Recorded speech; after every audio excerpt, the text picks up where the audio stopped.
everyone. Thank you for tuning in to the Postmodern Realities podcast, brought to you by the Christian Research Institute and the Christian Research Journal. I'm Melanie Cogdill, managing editor of the Christian Research Journal. It's November 2025, and this is episode 473, which is a spoiler-filled conversation about the Netflix animated film K-pop Demon Hunters. Today's guest is Alexa Kramer. She is a Christian apologist, writer, and podcast contributor for Mama Bear Apologetics. She also has a BA in communications and film. Alexa's written a review for the Christian Research Journal, and her film review is called Pop Culture's Idea of Shame and Spirituality, a review of K-pop Demon Hunters. You can read it for free at equip.org. That's EQUIP.org. Alexa, it's great to have you on the podcast for the first time. I'm looking forward to a conversation. Yes, thank you so much for having me. Today, as I noted, we are talking about the worldwide global phenomenon of the animated movie K-pop Demon Hunters. Now, this movie was released in June of 2025, and now at the end of the year, it is Netflix's most watched film of all time, this animated film with more than 541 million hours viewed worldwide.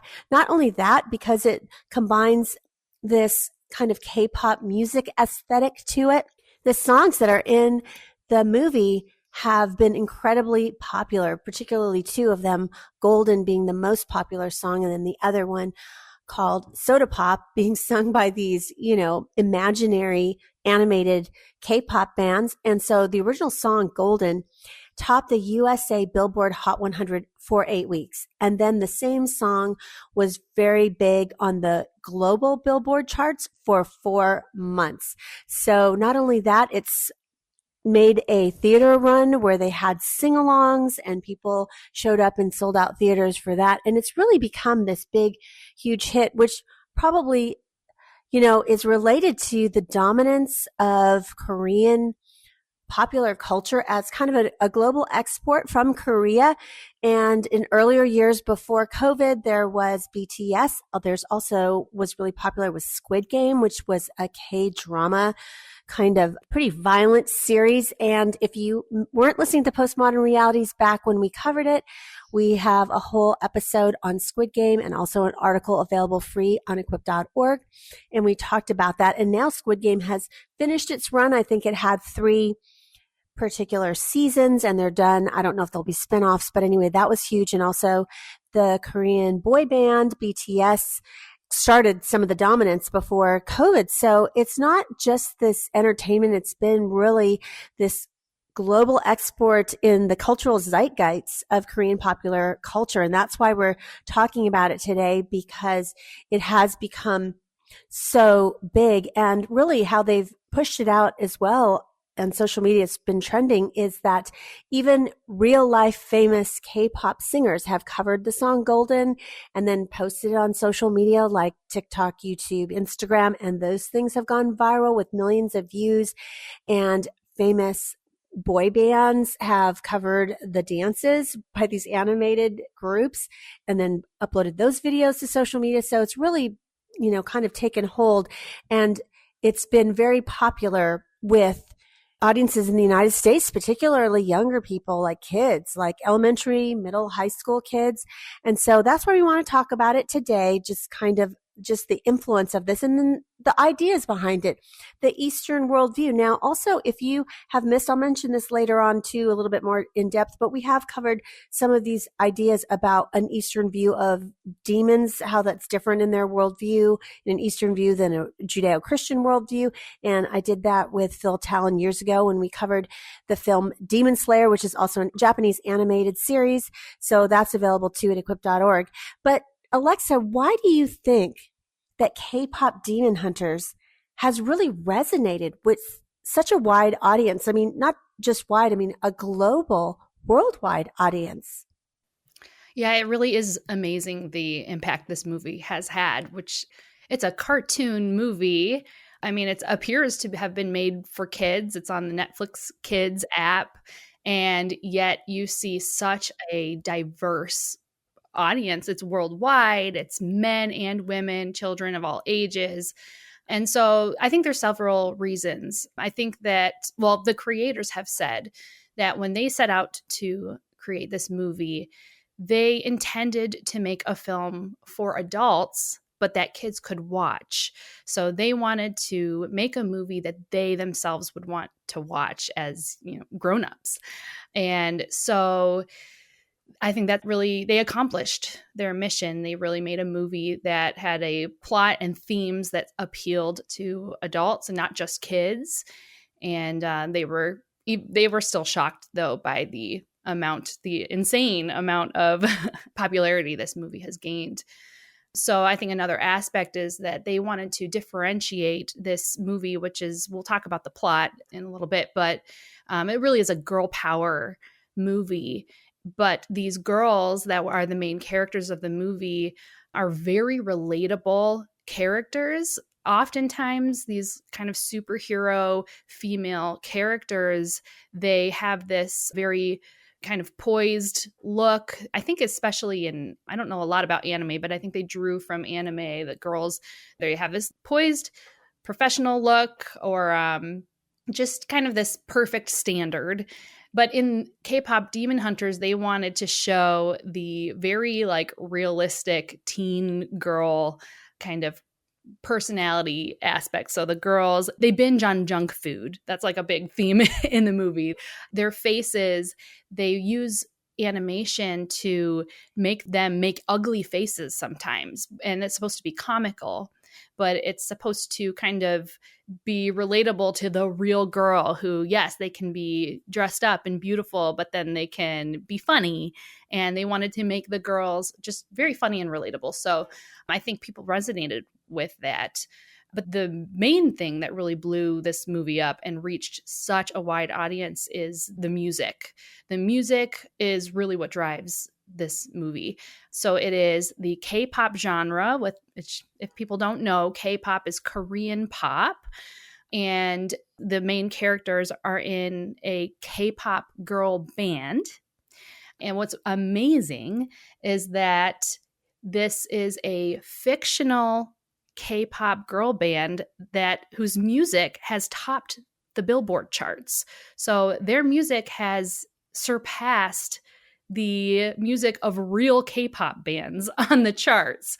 And so that's part of how the movie popularity has spread so much, is because the music has just been such a powerful force for the film. Also, Korean media has been blowing up. Korean movies, films, music. The K-pop genre is huge. K-pop has had a massive economic impact on South Korea, so that the country really wants to grow that. And so we're seeing a lot more content in media and more interest, even in the Korean culture, especially by the youth. In fact, my niece, who has really fallen in love with K-pop, is just an example of a teen in our culture. She, because of K-pop, and she absolutely loves K-pop Demon Hunters. I think she's watched it. I think she said 50 times she's rewatched it. So that also, kids are kind of addicted to this movie. They're rewatching it over and over. But it's encouraging kids to be interested in the culture of Korea. My niece is actually learning the language, and I know she's not the only one.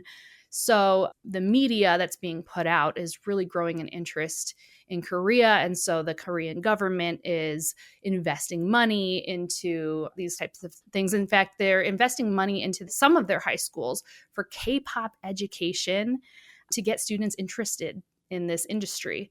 So a lot of different factors are going into why this movie blew up and why it appeals to so many different people.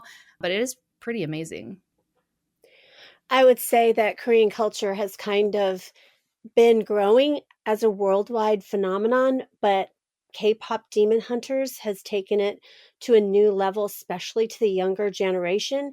If you think about the biggest K-pop group before this all came out pre-COVID was BTS. And that was just the beginning of people knowing about that, but then those guys now are in their early 30s. So all these other new bands are coming up with teenagers and then also with bands in their 20s. And the thing about the Korean entertainment industry is, like you were saying, it is very exacting, as opposed to they actually have a system where they are always training kids to be the next K-pop idols, and maybe 1% or less than 1% of them will go on and they form bands. And so another way that they really support all of their media is if something became big, like K-pop Demon Hunters, they will have all the K-pop idols cover those, put those covers on their TikTok and Instagram, and then those will blow up, and then people will say, oh, what is this song that my favorite K-pop singer is singing?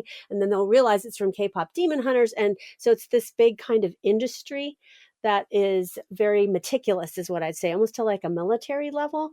And so it's definitely brought Korean culture to the forefront, and I think just Asian culture in general. So before all the K-pop stuff and also K-dramas, which are very big, like for instance on Netflix, is that there was Japanese anime, and that's been huge for many decades. And so it seems like Westerners, and not just Westerners, people in South America, people in Southeast Asia, there's been a big fascination with anime, with K-pop, with K-dramas, with Korea and Japan. So that's just been very interesting. And so I want to say, before I ask you about this question, because I want to know if this particular film is something that Christians could potentially watch, is for our listeners, especially if you're new, another series that kind of brought like K-dramas to the fore was Squid Game. It just blew up worldwide. And I don't know if that's the number one on Netflix of all time, and this is their number two, but Squid Game is extremely violent. We did cover it years ago when it came out, and now it's completed, I think, 3 seasons. We covered season 1. So if you missed that, you can go back and into our archives, read the article, what we said about Squid Game, and also listen to the podcast. In addition, we're going to talk about this a little bit later. I want to talk to Alexa about this, and that is, in the title, it says demon. So I think in our minds as Western Christians, we have a certain thought about what that is based on a Judeo-Christian explanation, teaching about demons, demonology, and that kind of thing. But it's very different in Eastern religions. And so also, if you missed this a few years ago, again, Japanese anime, huge, we covered Demon Slayer, which is still going strong. It's an anime series, and we covered one of the movies in the theater. So if you want to know a little bit more about the whole idea of evil spirits, which is different than a Judeo-Christian view of evil spirits, please read our article. And then I'm going to also ask Alexa, or she's going to talk about the Korean version. But I wanted to definitely say that before we talk about, could Christians watch that? Because I think the word demon in there might like throw Christians off, thinking it's the same portrayal as like Christian demonology. So my question is this a movie Christians could potentially watch? Yeah, I think you make a really great point. In fact, the first time I heard of this movie, K-pop Demon Hunters, was one of my younger nieces was playing the music video from one of the songs, and she knew every word, she's singing and dancing, and I was a little alarmed because I heard the word demon in the title of a kids movie and thought, whoa, let's take a step back and check this thing out. And so I completely understand some of the Christian reactions we've seen to this movie coming out. I have seen a huge spectrum of Christian responses from this movie. I have seen some really prominent Christian influencers warning Christians that this movie is very theologically confusing. And I've seen others say that this is basically a Christian redemption story. So there are videos you can find online that they'll show scenes from the film, and they will attempt to go through the plot of the movie and parallel it to the Christian story in a way. And so then there are other videos who are saying this movie is completely dangerous and it's pushing Gnosticism. And so it's just been quite controversial. If you see an article from a Christian ministry putting an article online, the comments from Christians. There's a lot of arguments break out between Christians. And I've seen people in the middle as well that say, it's up to the person, up to the parent. And so I think that there are good reasons to avoid the movie, but I think there are good reasons to say that it could be a really good example to use as biblical worldview training and training to discern between truth and lies, because it's a mixed bag. There are some truths in this movie that align with the Christian worldview, and there are some lies that cultural lies that sneak in. But I'm not sure that there's a valid reason to expect, these movies to totally align with a biblical worldview. So I think that takes some conviction of the Holy Spirit, and I think this could be up to the person. I mean, it's not full of violence. There's not a lot of language. To me, it's really about being able to discern the worldview issues here. It's Thanksgiving this week, and on behalf of the entire editorial team at the Christian Research Journal, we just want to say thank you. Thank you for your support of our online magazine. Thank you for the ways in which you support this podcast, Postmodern Realities, by getting the word out about the podcast. And thank you for all the ways in which you support us in prayer and with financial support if you are a partner with the Christian Research Institute. And we are grateful for having you as a partner joining with us as we equip Christians to think Christianly and to know what they believe and why they believe it. And we have so much more in store for you on this podcast and in the written resources of the Christian Research Journal as we head into 2026.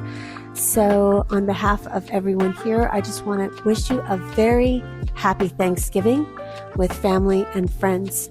And may the Lord richly bless your time with them. And now back to my conversation about K-pop Demon Hunters with Alexa Kramer. So you were talking about different reactions you've seen among like critics and people, Christian critics and reviewers talking about the film. Have there other reactions you've seen in Christian circles? I think I agree with you after watching the film is it's pretty much like your typical animated film. It's just, it's got a very Eastern bent with the spirituality. That's a big part of the plot of the film that we're going to get into. But have there been other reactions that I've seen? What I've seen, I don't know if they're Christians as far as parents, is if a younger child likes it, and this is just anecdotal based on social media stuff I see, but like they're watching it with their kids, or they're singing the songs with their kids, or they're learning the dances with their kids. So it's kind of like brought them into having a shared interest with their student over this film. Oh, I think that's definitely true.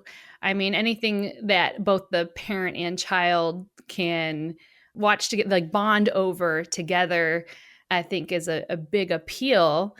And so, yeah, I think I agree with that. I'm not sure I've seen people use that as justification for watching it or like a rationalization, maybe.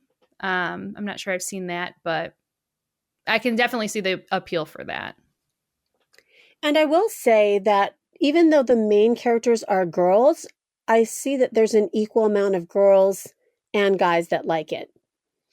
It seems like students, because Absolutely. somehow it's like the thing that everyone's watching, so therefore everyone's watching it. Yep, absolutely. And honestly, it's a well done movie. It's an interesting story, and it is centered around girls, and it is kind of a girl power kind of feminist message, but at the same time, it's not a very girly movie. So I can definitely see the appeal to the guys as well. I mean, even Yeah, dad. and it seems like, and because I'm going to get into the plot. This doesn't spoil the plot, but in the plot, there's two. You talked about there was this like K-pop singing competition, kind of like an American Idol type of thing, but the K-pop in this movie with the animated characters, and they have two main bands, a girl band and a boy band. So I kind of feel like the girl band is appealing, like in real life K-pop. Like girls and guys like girl bands, where it seems like the boy bands mostly like girls go to those concerts in real life of boy K-pop things. So I kind of feel like because they had both a girl band and a guy band, that it had equal appeal for both guys and girls. Yeah, I think that's a great point. So now I want to ask you what the story is about, because the title's pretty provocative, K-pop demon hunters. So I don't know about demon hunters. Yeah, so it's kind of funny because the term demon hunters is a little bit misleading because they're not exactly hunting down demons. Usually the demons find them. So the story centers around this K-pop girl band called Huntrix. And the main character of the movie is Rumi. She is the lead singer of the band, and her counterparts are Zoe and Mira. And the girls, not only do they perform K-pop music, but they are also meant to protect the world from the demon realm. Okay. So not only do they sing, but they fight demons. Part of their superpower is to ignite the souls of their fans. So here's what happens. The souls of their fans are what power this shield called the Han Moon. The shield is this barrier that is meant to separate the world of humans from the demon realm. Now, the demons, they're trying to penetrate this barrier. That is how they get into the world. And then demons come to suck out the souls of humans. So the girls are trying to protect the humans. When they go and perform, the souls unite. The human souls, they kind of light up. It's like this light that emits from their chest, and the light shoots out and powers this shield. Now, they don't know that this is happening. Just the girls do, because the girls are kind of like the superheroes. And so they create this shield. And the goal of the movie, that girls are trying to turn the shield golden. So I don't know if you're familiar with the most popular song on the soundtrack. It's called Golden. It has blown up. The reason that this song is called Golden is referring to this Han Moon shield, that when it turns golden, the shield becomes impenetrable and the demons are locked away from the human world for all time.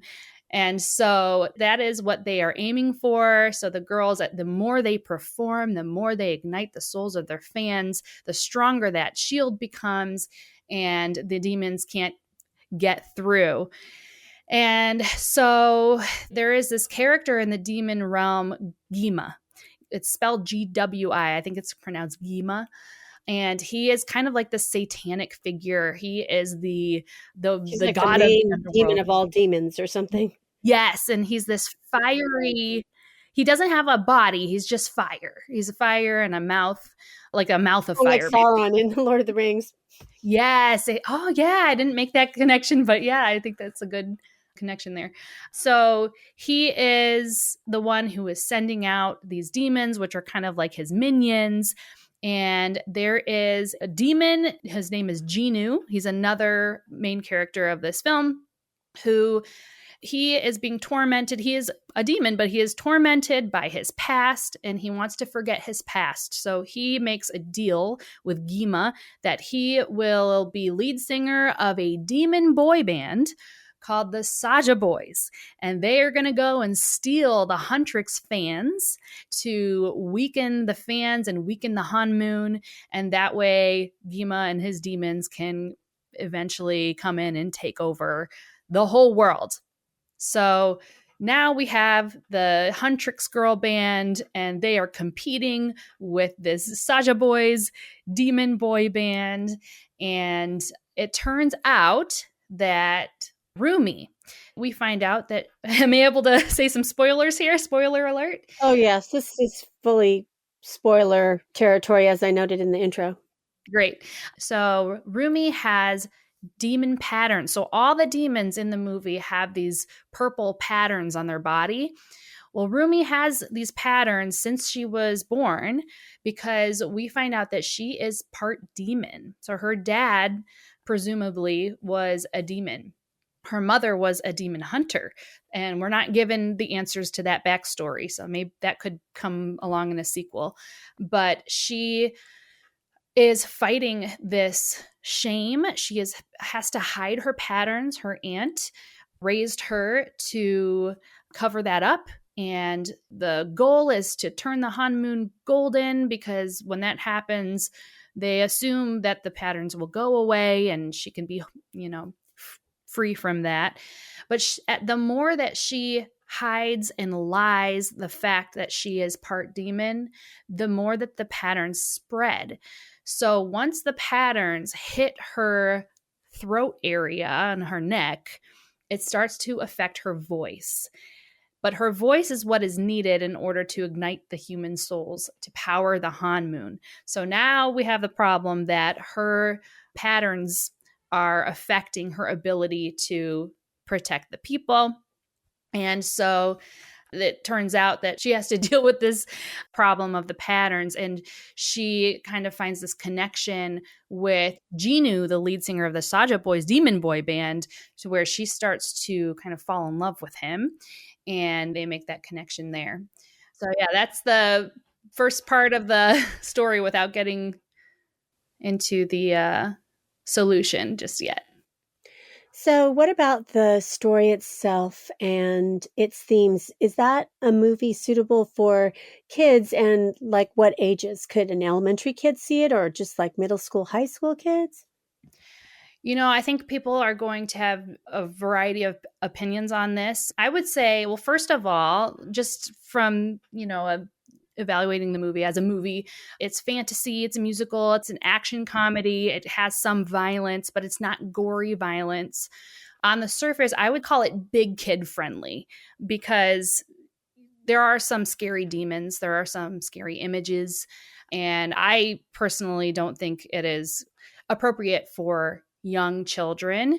Once the kids start getting a little older, I think that's going to be a kid by kid basis. I think that if you have a child that could be vulnerable to occult type fascination with the demonic realm, then you want to really be mindful of whether this is a good movie for your child. From, a Christian perspective, I definitely think that it would be good for people and parents especially to know that the directors who created this film drew heavily from Korean shamanism and Korean mythology. The director, Maggie Kang, there were two co-directors. So Maggie Kang she's Korean Canadian, and she was born in Korea. And then she mentioned that she has gone many times. I'm very, very proud of her Korean culture. And that was a big part of her motivation in this movie, was to feature Korean culture. And her co-director, Chris Applehans, is not Korean, but his wife is. And so they really worked together to bring those elements into the film, which includes Korean shamanism. So they drew from that. Now, I don't want to pretend to be an expert in Korean shamanism, but just, kind of the bullet points of what it would be good to know. Most shamans are female, and so they really made a connection to the three Huntrix girls being like shamans.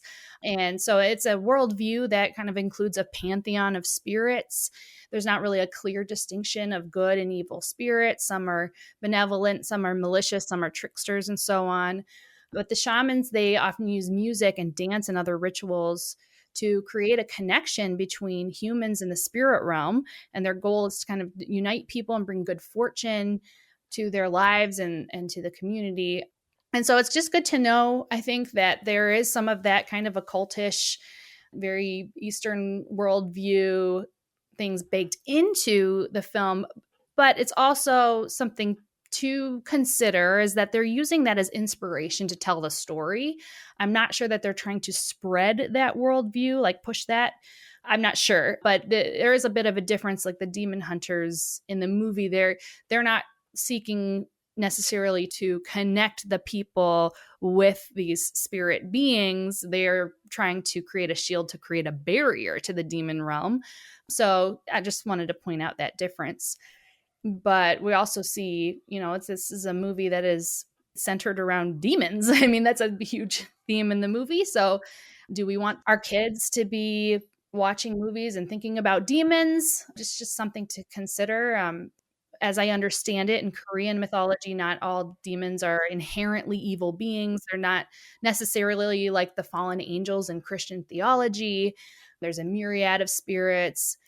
But I would argue that elements of the Christian concept of demons are present in the movie, because the Guima character is a lot like Satan, in the way that he oppresses and manipulates. The demon realm is like hell, and that's the realm of the demons. Some of the demons do seem like they are totally inherently evil. We don't know the backstories of all the different types of demons shown in the movie, but some of them are kind of like, they seem like victims. Like there's a woman demon who's shivering while being berated by the Gima character. So it's definitely a mix of, different elements that are used in this movie, but it's all things that I think it would be good for Christians to consider, as far as, how much they're going to immerse themselves in this movie or not, or just watch it, for entertainment. And so, but yeah, for kids, I would say once you get into the middle school years, if your kids really want to watch it, I think it could be good for good conversation starters, like as long as you're having those conversations and not just allowing them to passively absorb the whole thing. And then just keeping an eye on the amount of immersion. Some kids are watching this movie over and over and over again. I think that's why it became the most watched film on Netflix. And part of that, I think, is because kids are watching it over and over and over again. It's kind of addictive. So that's something to keep an eye on as well. So, what about, we were talking about just like the Eastern view of evil spirits and that kind of thing. And there is a view of like good and evil, but good and evil, again, in an Eastern worldview, is very different than Judeo-Christian worldview. So, how does the film blur the line between good and evil? Does it do that? Oh, I think it really does. It starts out looking like a typical just good guys versus bad guys, good versus evil story. But when you find out that Rumi is part demon, there's that question there of, well, is she evil? She is inherently part demon. That's part of who she is. And so that kind of question starts to get raised there. Then you have Jinu. So he's again the leader of the Saja Boys demon band. He is a demon, but he is highly conflicted. He's a complicated character. He and Rumi, they fall in love. And so he's not totally evil, even though, again, he is a demon. And that it depends on how you look at it. You might say, well, this is more metaphorical for the darkness, sin within. But then you have these characters that are these animals. They're Derpy the tiger and Sussy the magpie. And these are these two, they're like these funny, cute animal pals that come from the demon realm. And they're there to help Rumi. They help Jinu. They're like messengers. So they're from this underworld, but they are good creatures. So that also raises the question, is everything that comes out of the demon realm evil? And so I think there is a confusion of good and evil. It's not a very clear distinction. And so I think that's definitely something to think about. So, are there any kind of biblical parallels at all? Is there any kind of biblical truth that would be a springboard for people who love the show, who are fans, that a Christian could discuss biblical truth? Yes, I absolutely think that there are. So, for one, and probably the most obvious point, is the idea that there is this unseen spiritual realm all around us. In the movie, the humans are largely unaware of the presence of the demons. There's a really creepy scene. It's actually at the end of the introduction of the movie, where you see under the feet, basically just under the road where all these people are walking, are all of these demons, and they're crowded up against the Hanmun barrier. It's like they're just waiting to get out and attack the humans. And it just makes me think about 1 Peter 5:8, where the devil is prowling around like a roaring lion, looking for anyone he can devour. It's like they're always there, they're waiting, but the people are unaware. And so I think that's an interesting parallel, something that we could talk about. Also, I find it interesting how in the film, the demons, they take different tactics in order to attack people. So sometimes they are scary and they use fear and intimidation. Sometimes they use, like the Saja Boys demon band, they're not out there attacking people. They are out there trying to attract and seduce people. And I think that, the enemy can be scary in reality. The demons, they can try to scare and intimidate people, or he also comes as an angel of light and is deceptive and but attractive and seductive. So I think that there's a lot of truth to be told there. And also, this is really, I think, the most powerful true point of the movie is its depiction of a demonic stronghold and how that really works, because you've got this outer battle that's happening where the girls are physically fighting these demon monsters. But what we find out is that the real battle is within herself. And I think that is true. The spiritual battle in Christianity is really primarily within. We're battling our own sin, and we have to remain in the truth. And there's a lot of the battle is happening within the mind. And so a lot of our, we have to put on the belt of truth and the shield of faith. And, a lot of it has to do with what's happening not outside of us and externally, but what's happening internally. And so I think the movie really hits on some of those powerful truths. So, like you said, a lot of the songs have been like on the pop charts from an animated film. And so you mentioned Golden, there's also Soda Pop, but there's another popular song on the soundtrack, and that's called Your Idol. Why is that song a particular standout? Yeah, this song, Your Idol, it is a really dark song. Now, this song, it comes towards the end of the movie. So right before the kind of the climax of the movie, where Rumi has just been completely broken. Her patterns have spread. She's basically turning into a demon. And so Huntrix has fallen at this point. And now the Saja Boys are able to really capture the Huntrix fans, and they come out fully exposed now. The Saja Boys no longer look like this K-pop idol band. They now are full demons, like visually. You can see the patterns on their faces. Their eyes are creepy yellow, and they're really exposing who they are. And so they sing this song called Your Idol.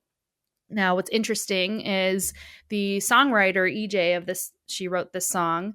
She did say that she drew from her Christian upbringing about the concept of idolatry. She said, this really sounds like, idolization that I learned about in Christianity. And I think some kids, just as a side note, have seen this article and they've interpreted it as, oh, she's a Christian and this is a Christian movie. So just keep in mind, I think she was just using the Christian version of idolatry as inspiration to draw from for the film. So just a little word of caution there. But I think I'm going to read some of these lyrics, because then you can see like how dark this song is, but also how it kind of nails the enemy, like the real enemy. I think it does a good job. It reminds me of C.S. Lewis's book, Screw Tape Letters, which, for anyone that's unfamiliar with that, Screw Tape Letters is this fictional conversation of letters between a head demon mentoring a younger demon how to manipulate and corrupt this man, like a human. And so it's kind of this way to expose the devil's tactics and how he manipulates us. So here are some of the lyrics from the song. So that in the song, the Saja Boys come out, they're wearing this top hat and these robes, and you kind of hear this choir that sounds like an organ from a cathedral, and they elevate into the air and they sing, "Pray for me now, I'll be your idol. Keeping you in check, keeping you obsessed, play me on repeat, endlessly in your head. Anytime it hurts, play another verse. I can be your sanctuary. No, I'm the only one right now. I will love you more when it all burns down. More than power, more than gold. You gave me your heart. Now I'm here for your soul. I'm the only one who will love your sins. Feel the way my voice gets underneath your skin. Skip down to the next verse. Shining with my fame, keep on, shout my name. I'm your idol. Thank you for the pain because it got me going viral. Endless is my fever, making you a believer. I was born for you, only your idol. Don't let it show. Keep it all inside. The pain and the shame, keep it out of sight. Your obsession feeds our connection. So right now, give me all your attention. One more. Living in your mind now, too late because you're mine now. I will make you free when you're all a part of me. So if you can see how kind of dark those lyrics are, and I think that should be, sometimes you listen to a song and don't pay attention to what you're listening to, but I think there should be some caution there, especially with kids that are just kind of, it's a very catchy song. I can see why it's so popular, but I'm not sure we want that, on repeat and not being surrounded by those kinds of lyrics. But at the same time, this song does such an excellent job in the context of the movie, showing how the demon characters really caught their prey, which are the humans, and really captured their hearts and their minds. Kind of like how I think the real enemy does it. So, how does K-pop Demon Hunters redefine humanity's core problem? Yeah, so in Christianity, the problem with humanity is sin, right? It's sin separates us from God. Sin causes us shame and is the reason we want to hide from God and from others. Sin is the root of humanity's problem. It's what we need salvation from. But again, but what is sin? It's rebellion against God. The Bible says that sin is lawlessness in 1 John. It's breaking God's moral law. But in the movie, what is humanity's problem that in the movie that needs to be solved? The problem seems to be shame. You'll hear this phrase repeated throughout the movie: our faults and fears must never be seen. This is what the phrase that the aunt who raised Rumi, she always repeated to Rumi growing up. It's like there's this standard of perfection, and Rumi feels all this pressure to present herself as perfect, and she is ashamed of her patterns. And Jinu, he's ashamed of his past sin of betrayal, and Mira's shame is Mira is one of the Huntrix girls. Her shame, we find out at the end of the movie. We actually didn't know that Mira and Zoe, the other two girls, were also battling these internal feelings of shame. But Mira feels like the black sheep of her family, and she feels like she doesn't deserve a family. Zoe, she's believing these lies about herself. We hear in her own voice, it's kind of this distorted version of her own voice at the end of the movie when she's being drawn in to the Gima character. We hear the phrase, "You're too much." Or I think she says, "I'm too much and I'm not enough." But it's her distorted voice. So it's really this Gima that is lying to her in her mind. And so it's interesting that they're hearing these voices and that it's shame that is the thing that needs to be defeated. So yeah, I think the idea is that it's not really their fault. They didn't do anything to incur this shame, but it's the way that they contribute is by trying to cover that up. And so it's different than humanity's problem, which shame, yes, shame is a problem that needs to be solved. But in the movie, I think that's the core problem, whereas in Christianity, sin is the problem that needs to be defeated.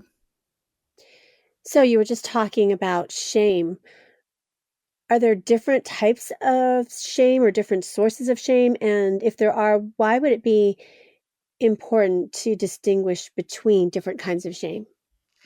Yeah, this is part of what makes this movie, I think, so confusing. Like the messaging can be so confusing when you're not really thinking critically through it, because the movie conflates all different types of shame. So shame, like you could be, embarrassed or ashamed of being unique or different in as far as just, the way that you're wired or your personality. Maybe you have unwanted personality quirks that you just hate about yourself. You could, believe these lies about yourself. Here's an example that's not in the movie, but if you have shame over something that was done to you, that happened to you, or if you have shame from failure, distinct from moral failure, maybe you just didn't accomplish the goal you wanted to do, you failed to do, or you made a mistake. But then you have sin that comes from shame. And even then, there's a shame that comes from the enemy, the condemnation of the enemy who uses our sin to oppress and torment us.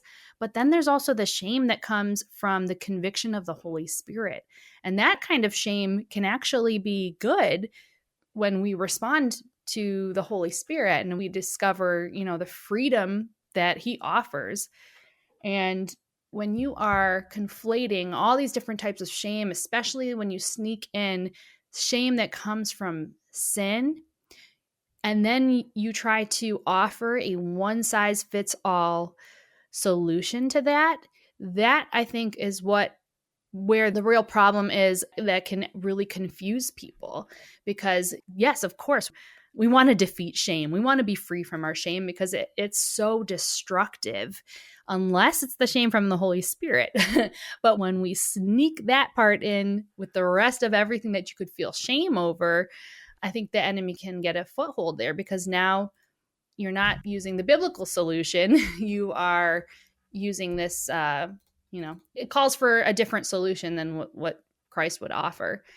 So I think depending on what kind of shame someone is experiencing, they're going to need different treatments for that shame. Maybe you actually do. There's some truth to it that maybe if you hate your personality, or there's something about yourself that is just inherent to you that you can't change, like maybe that is something that you need to learn to embrace and appreciate about yourself.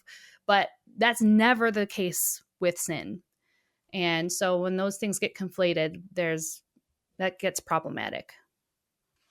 So how does the film deal with shame, and how is that different from the Christian solution to shame? So again, shame is, a real thing, and it is a problem, but it is a symptom of the root of the real problem, which is sin.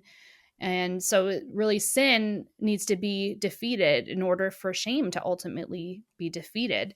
And that requires a totally different solution, which is repentance, actually taking real responsibility for something and humbling oneself. Whereas the movie solution is kind of really pride. It's learning to love yourself. So at the end of the movie, Rumi, she's broken. She's almost full demon at this point.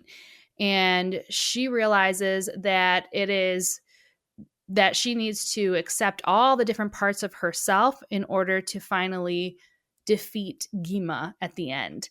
And she needs to, that's how she gets rid of her shame, is by basically, I would say, by building up a pride in yourself. So the end song, right before she defeats the Gima character, here are some lyrics from that song, because that I think is very revealing as well. What is that song called? It's called What It Sounds Like. So she says, "We broke into a million pieces and we can't go back, but now we're seeing all the beauty in the broken glass. The scars are part of me, darkness and harmony.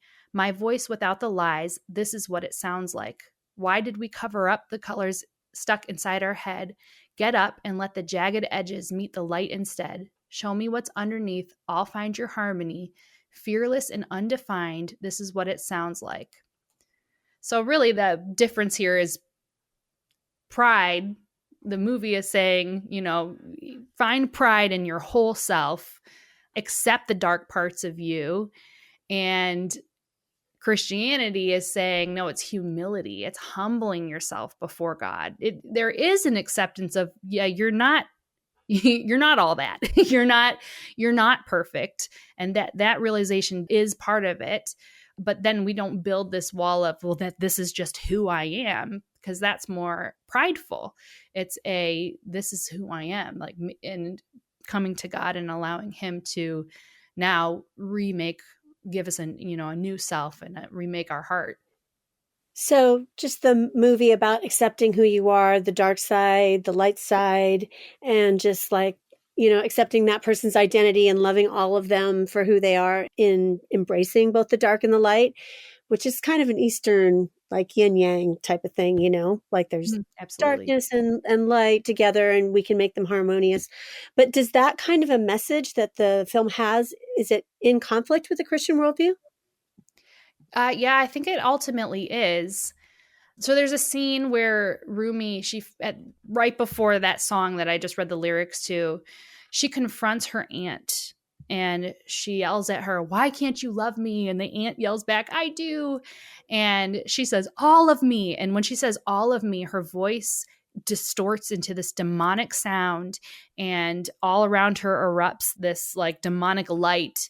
And then the ant fires back, "This is why we have to protect the honeymoon. Our faults and fears must never be seen." And so it's a really kind of powerful moment in the movie.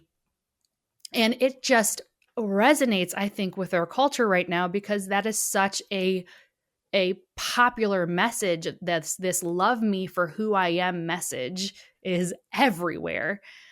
And it's like this idea, like the problem isn't with me, it's with all the people who don't accept me. And this idea that, perfection, everybody expects perfection of me, but it's this impossible standard. So good is going to come when we accept our mixed bag of goodness and badness. But here's the thing: Christianity actually does require perfection. And that is what the world hates about Christianity. And it's only a perfect standard that can allow us to get back in relationship with God. And that is why Jesus had to come and live that perfect life for us and then gift us his righteousness. But we have to acknowledge, that our sin has to die. We have to die to our sin in order to accept that gift of righteousness. And that is a very, very unpopular message, in today's world, where people want to just be accepted for who they are. And, you have to take my darkness and my harmony, and that's just who I am. So the reality is that idea is just a trap. It plays right into the devil's hand to just accept yourself, So. Well, this is a lot of food for thought and some good springboards if parents are watching this movie with their kids, or to engage them in conversation about what is a Christian worldview, especially if your child has seen it or your student has seen it multiple times.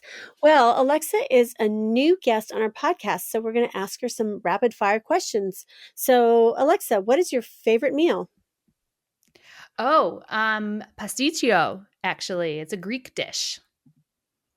Are you an early bird or a night owl? Night owl for sure. Are you spontaneous and go with the flow, or are you highly organized and scheduled? Spontaneous, absolutely.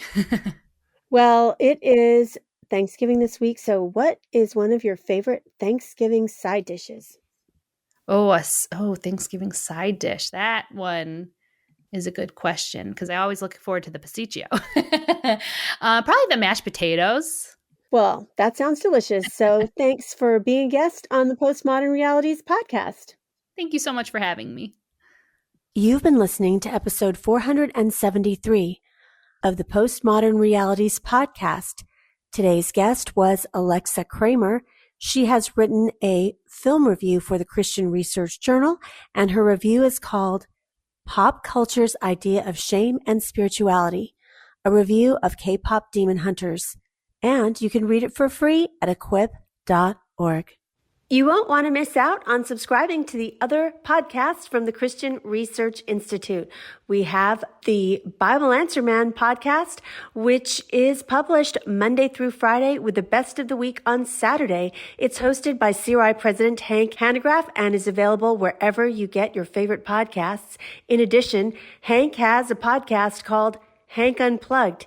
Hank takes you out of the studio and into his study to engage in free-flowing, essential Christian conversations on critical issues with some of the most interesting, informative, and inspirational people on the planet. And you won't want to miss out on the brand new podcast from the Christian Research Journal, Christian Research Journal Reads presents audio versions of Christian Research Journal articles. It was a print incarnation of almost 45 years. It's now on the web, as you know, with new articles every single week. So you won't want to miss these audio articles of some of our most popular and most accessed articles on our website, equip.org.